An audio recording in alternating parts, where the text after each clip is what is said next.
Hello folks, doing something different. This is not necessarily a regular hiking video. We are at Maribel Caves Trails. I did the hiking video here. This is a different video. We're going to actually go on the tour of the cave. So I'm just going to turn this off till we get in. There's a lot of people here. We may have a wait to get in the cave. I'm at 45% battery. Hopefully that should be plenty to tour the cave, so I'm not going to waste time on this. Just a little intro. We're walking to the cave. Probably take a 3-minute walk to get there, and hopefully see you guys inside the cave. We're lit a little differently than usual. We have electronic candles all over the place, so I'm just asking that we not move the candles as they were a pain to set up. Looks super cool in there today. Like my favorite lighting I've ever seen the cave in. We do have lights run on the floor so that we can see where we need to walk. It is walking the entire way. So I just asked that we walk on the floor and not on the walls. Same kind of train of thought there. Anything above our shoulders, we ask that you don't touch. The formations that are growing inside of the cave are actively growing, and the mineral or the oils from our skin will actually stop them from growing further. And we like our rock formations growing, so I just ask that you don't touch anything above your shoulders. That being said, there's one more little warning that I have for you, and it's that the lowest portion of the cave that we're going to see is actually just past the door. So if you're a taller person, just watch your head walking in through the door here, and follow me.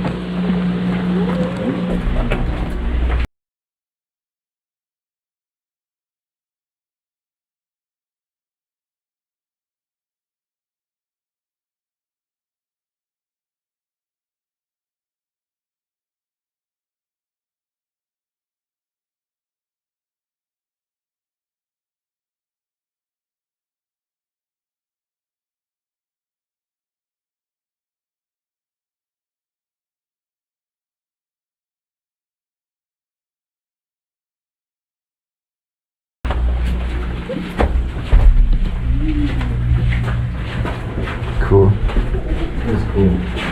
Wow. A major difference in temperature. We just fill on into this room. We all gotta fit.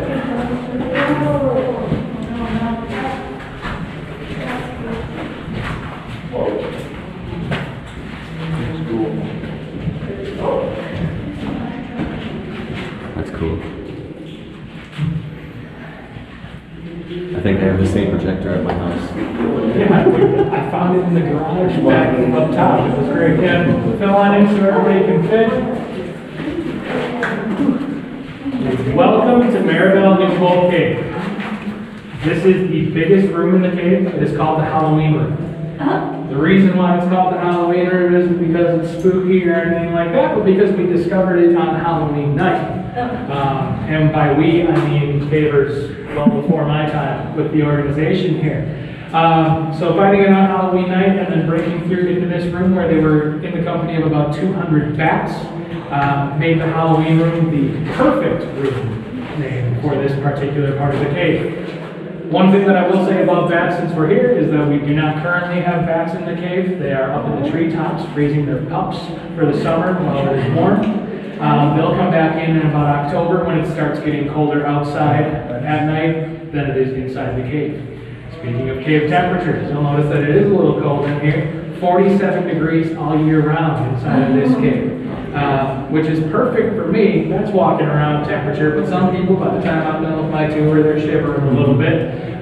So I try to talk a little faster and make sure that I'm not giving anybody hypothermia. But 47 degrees is the mean temperature of the area. So that's all underground temperatures as far as caves go. It's the mean temperature for the entire year throughout the area that we're in. We just happen to have a pretty cold mean temperature, which means that we're 47 degrees. Let me tell you, wintertime in these caves, not this one specifically because we're not allowed to be in here during winter because of bats, but wintertime in caves is fantastic. It feels like a sauna compared to outside. So big fan of that. It's a little dark for me to point out any sort of formations and stuff like that in this particular room, but frankly, there's not that many formations in this specific room anyways. But I am going to talk about this like glowing purple substance under this UV light that we're seeing in this dome here. That stuff is usually white, like bleached white. That's called moon milk. So moon milk is actually the product of a bacteria eating limestone.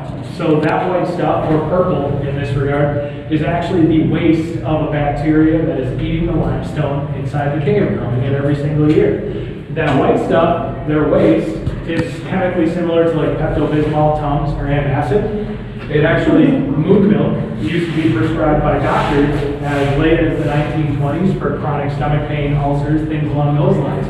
So it's pretty medicinally significant. Often found near cave entrances, scientists kind of originally thought that moon milk was the result of moon hitting the cave entrance and causing the stone to melt, leaving behind that white substance. I promise you the moon has never touched this. It's not the case. It is in fact a bacteria. So it's a neat little critter that we have in the cave, and probably the only critter that you're going to see in here besides maybe the occasional mosquito that made a mistake and wandered in. Last thing to point out that's notable in this room before I'll show you some other cool stuff in the next room we go into is every single room and passage in this cave you're going to see huge cracks running the length of them. These big cracks are actually called cave lifelines. They kind of are like a map of the cave. They tell us which direction actually goes somewhere. So if you're ever looking like we take dirt out of this cave, I'll tell you more about it later, but if we're ever like poking at some dirt in the cave and there's no lifeline, that's basically the cave telling us that there's nothing in this direction. Why waste your time? So the lifelines are an indicator of passage in the cave, which is pretty cool. And we've got some really prominent ones. Make sure you're looking up because that's where all the cool stuff actually happens inside caves. With that being said, well, we're going to follow this lifeline down that hallway, so I'm actually going to follow all of you. So you go ahead and lead the way into our next room. Don't worry, there's a hard stopping point. You can't miss it.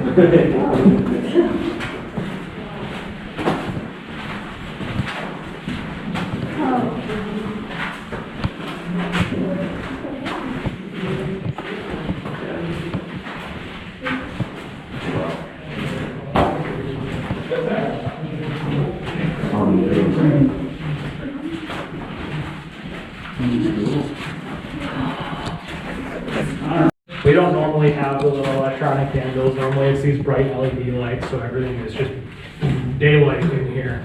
But we took the opportunity to show off some of our shiny rocks under some black lights since we're all here anyways and it's dark. This is actually called the Hidden Passage. This goes about 70 feet back. There is an active dig face that we're removing glacial sediment from the back of it to try to see where it goes. And I know what you're thinking, what the heck is glacial sediment? What an excellent question. I'm going to actually show you this back wall right behind everybody.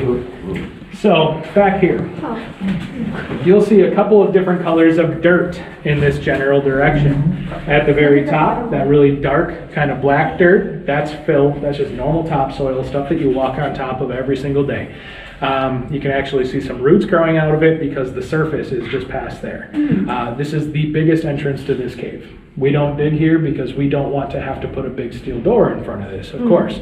But moving on to that lower section, that lower color in the middle, these as we get kind of tannish, that is the newest layer of glacial sediment or dirt that was pushed into this cave by a glacier. That dirt was pushed into this cave by that glacier between 10,000 and 11,000 years ago during the second ice age event in the state. So that glacier came through, pushed all that dirt into the cave.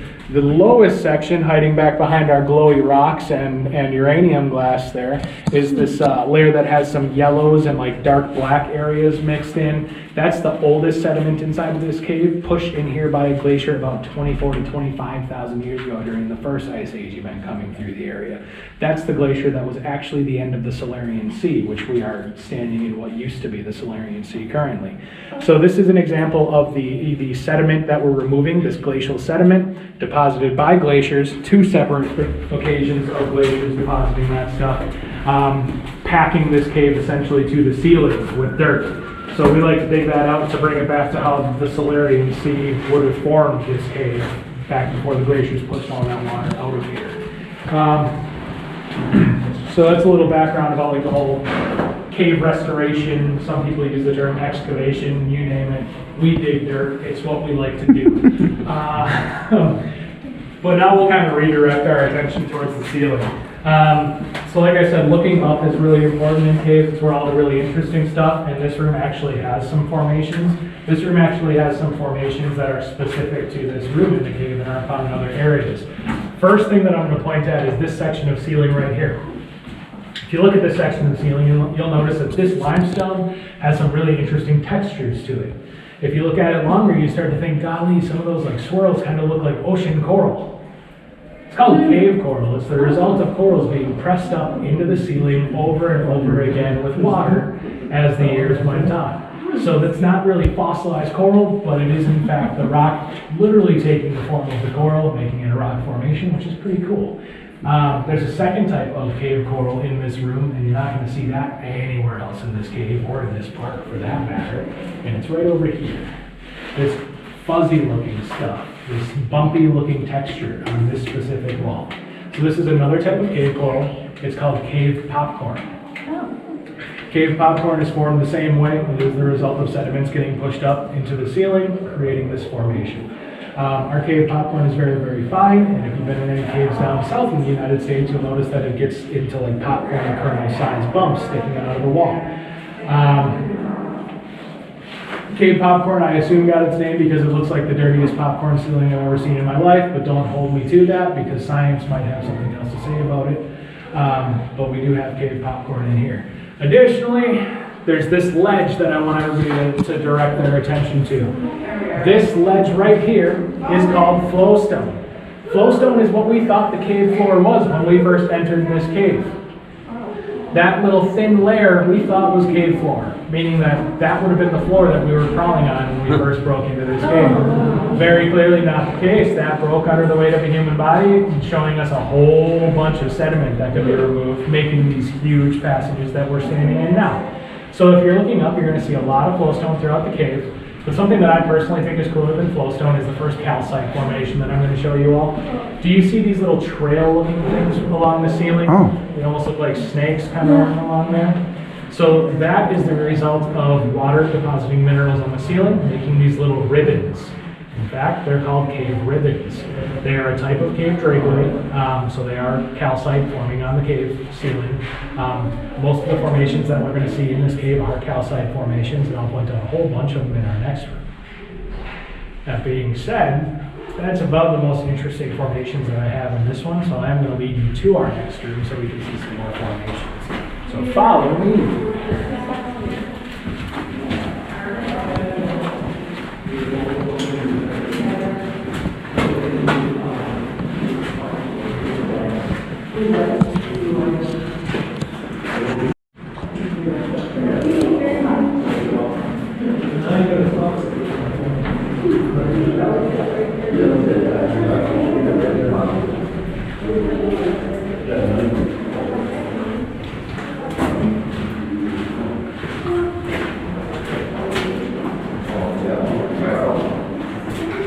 Puddles. Oh, I got dripped on my head. Big puddle.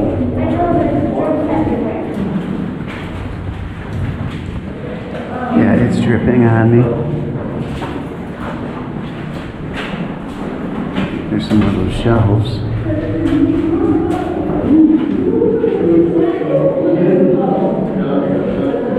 Now we're just going to fill out into this room, this general area.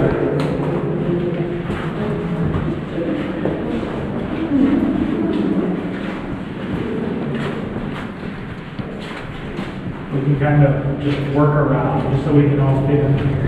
There's not too many of us, it shouldn't be on our just only 5. Don't go too far, I got a lot to point out. But we're all looking like up here as a general idea of where that's all going to be. So, welcome to the acoustically best part of this entire cave if you're into sound. This is called the formation room. It is essentially an intersection of cave passages. If anybody really needed a reinforcement of what a lifeline looks like, there is an excellent one running straight down this passage right here. It's massive. So there's a cool cave lifeline for you. So the formation room, name should come pretty easy because you don't have to look very far before you see formations everywhere. We're gonna just give a quick rundown of the different formations you're gonna see in here. And I'm gonna start with the most abundant of them. Looking up at the ceiling, you're gonna see these little rocks kind of hanging down, dripping all sorts of water. Those are called stalactites. If anybody ever wants to know how stalactites got their name, it's because they hang tight to the ceiling. You're welcome. Stalactites tight to the ceiling. That's my first cheesy joke. There's 3 more left in this little reel. We actually have 2 different types of stalactites in this room. So these skinnier ones that have water coming right out of the middle of them, those are called soda straw stalactites. That water is literally dropping from the middle of them, depositing minerals, causing it to grow from the inside out, straight down, maintaining its skinny little soda straw look for the entirety of its life. You'll also notice that some of our stalactites have a thicker base. Those are actually a more standard variety of stalactite, but the water runs down the outside of them, depositing minerals, causing the base to expand as the rock grows longer. I say rock loosely, it is calcite. These are calcite formations, which is more mineral than rock, depending on how the geologist you are. So moving on from stalactites, let's talk about their little brothers, stalagmites. Stalagmites are little guys that are usually growing up from the floor. We have a fake cave floor. So obviously we don't have stalagmites on the floor, but we do have stalagmites on the flowstone and in the corners of this room. So you will see stalagmites if you're looking for them. Stalagmites are called stalagmites because you might trip on them. Second cheesy joke out of the way. Cross that one off the list. So we do have some stalagmites. Frankly, what we have more of than stalagmites are actually when a stalactite and a stalagmite meet. So if you're looking along this wall that I'm kind of pointing in the general direction of, you're going to notice that there is a whole lot of stalactites and stalagmites that have met, bonded forever, or at least until somebody harms them, which hopefully never happens. That's why we have a steel gate on the cave. Does anybody know what you call a stalactite and a stalagmite that met? You know what you call them? A column? You call them a column, there you go. Not a pillar, pillar's not the official term. If you want a pillar, there's a pillar in the Halloween room that I was standing right next to when I was talking. But stalagmites and stalactites form together to make a column. That's my third and final cheesy joke of our formation room, don't worry. Got that from D&D. Other notable items to look at are actually going to be the ribbons in this particular room. So if you're looking in this general direction where my light is, you'll see that our cave ribbons have gotten so long in this area that they almost look like a row of shark's teeth. Super cool. So that is like the end game of cave ribbons. They will continue growing, but they're always going to have that ripple effect. So make sure when you turn the corner, you're looking up, you can't miss it. It is a whole jaw of shark's teeth. Yeah. You guys, a cheat code here because everybody else has to wait until we leave the cave to see this one. Right up here is a cave curtain.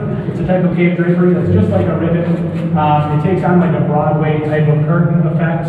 This actually goes up like half of the lifeline. That's a pretty big formation. Don't worry over here, I'll point them out when we walk past it. You're not missing out on anything. But it is just a sneak peek there. So we do have the cave curtain. We have more cave ribbons in here. But then we have the most mysterious rock formation found in this cave, which is my personal favorite. Unfortunately, most people don't agree. But if you're looking up at the walls specifically, in this little corner here, just so like everybody can kind of get eyes on, you'll notice there's these little nubs growing sideways out of the wall. These little fish hook looking shaped guys. Those are called halactites. Halactites are an enigma, a mystery, a scientific question, because nobody knows how they grow. I cannot give you a scientifically confirmed means of which the way that halactites grow. Makes no sense that water would be flowing the direction that those particular formations are growing. Science hasn't been studying them long enough to actually confirm growth in any one theory. The leading theory is cave wind pushing through the cave, pushing water sideways against the cave wall, causing them to grow in that direction. However, it is not confirmed. Halactites, my personal favorite, awesome formation. We have a fair few of them. They're just a big question mark in geology.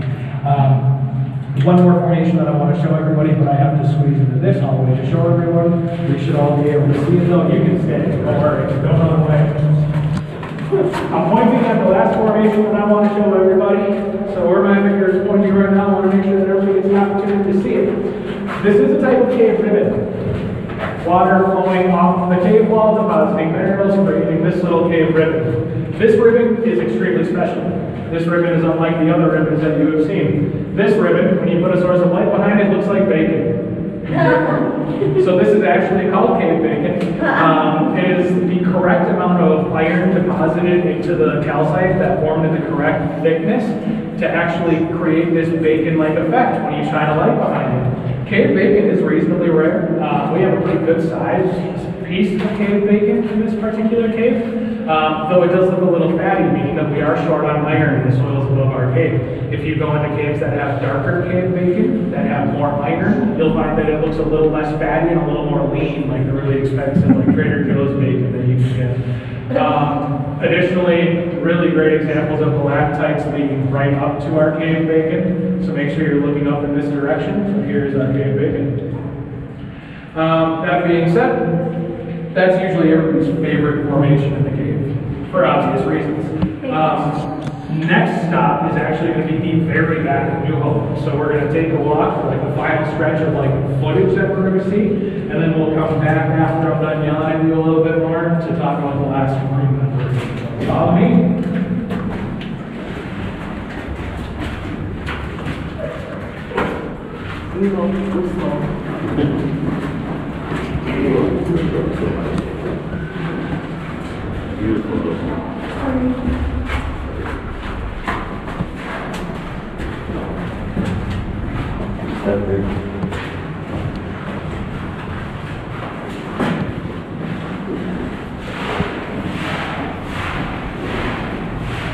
Did you bring your shovel?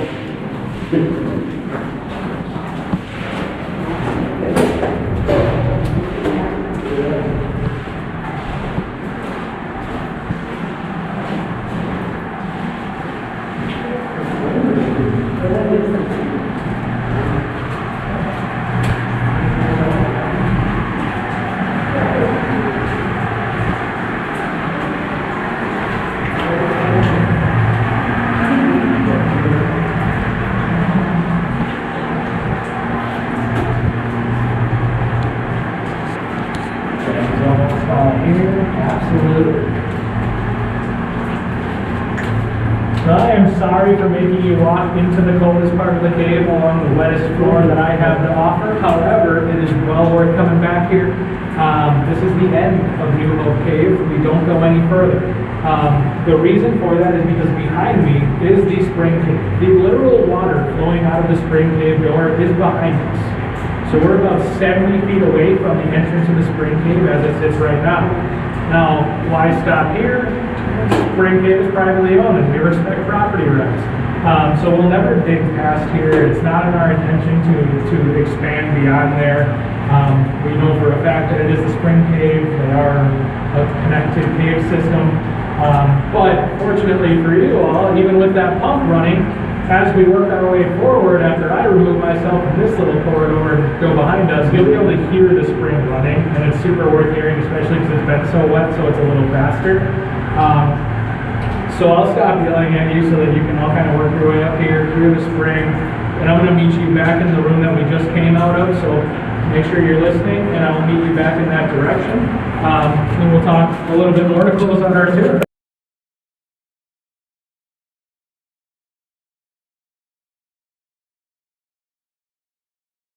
The trail does end up here, but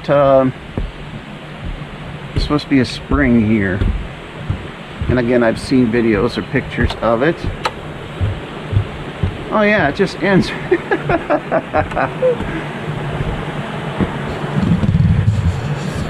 Okay.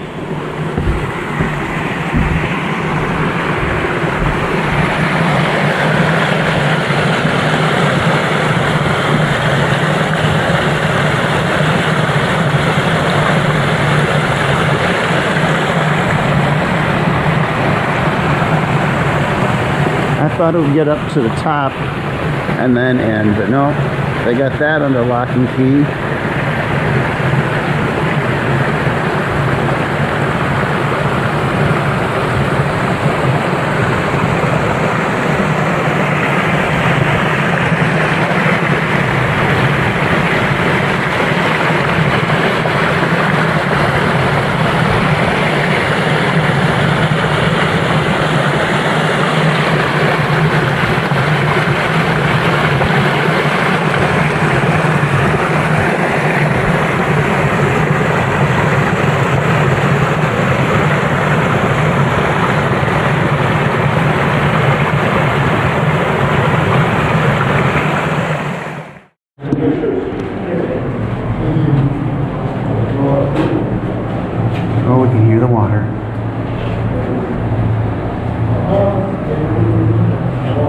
the spring cave. So now we know the other side.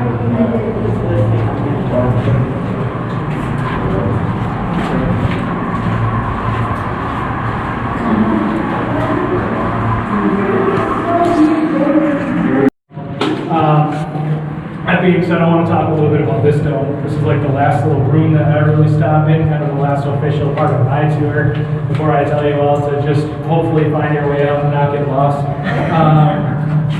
This is called Dead Cavers Dome. Not going to ask people to guess why it might be called Dead Cavers Dome. I'm just going to tell you because most people just go straight to somebody died here. That's just not the case. When we first discovered the cave, it was a 45-minute belly crawl from the cave entrance to this spot. This spot being the first place that anybody could sit up to catch their breath. So by the time the guys got back out after another 45-minute belly crawl, mind you, areas they had to do a thing called compression breathing, where you have to kind of like empty your lungs of air to squeeze forward a few inches. So after another 45-minute belly crawl out of here, they asked them, well, what did you see? What was it like? They were like, we got to this dome, we could finally sit up, we were dead tired. Dead Cavers Dome was the name of this dome forever from that point. And it's a beautiful dome. If you look up, there's actually some pretty flowstone formations that are still nice and white. So make sure you're looking up into this dome as you're walking under it.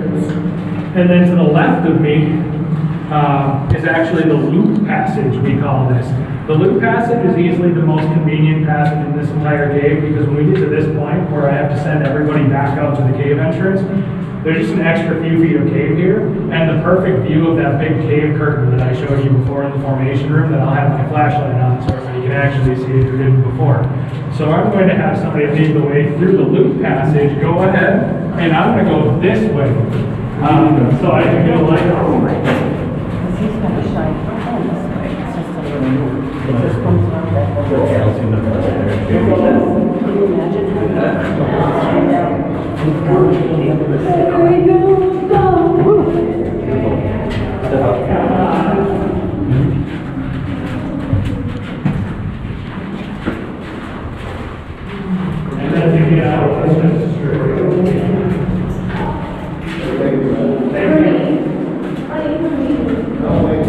There's our curtain, and the exit is straight.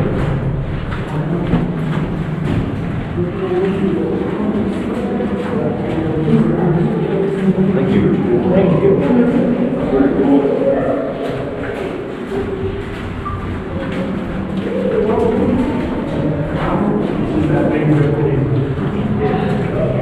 Really nice tour. I quite enjoy this, folks. I highly recommend come and see it. I think it's openly open one weekend each month in summer.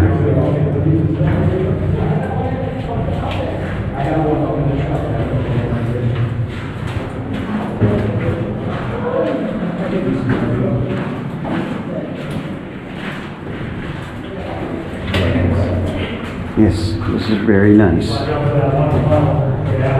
It's free. We donated. I donated $15 for the two of us, and it came with patches.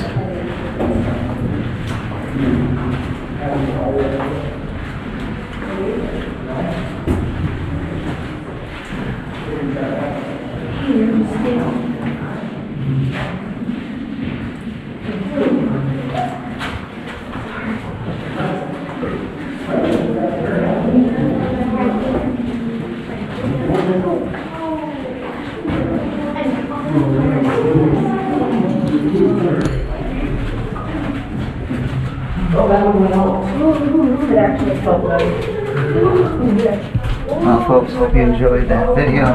Please hit like.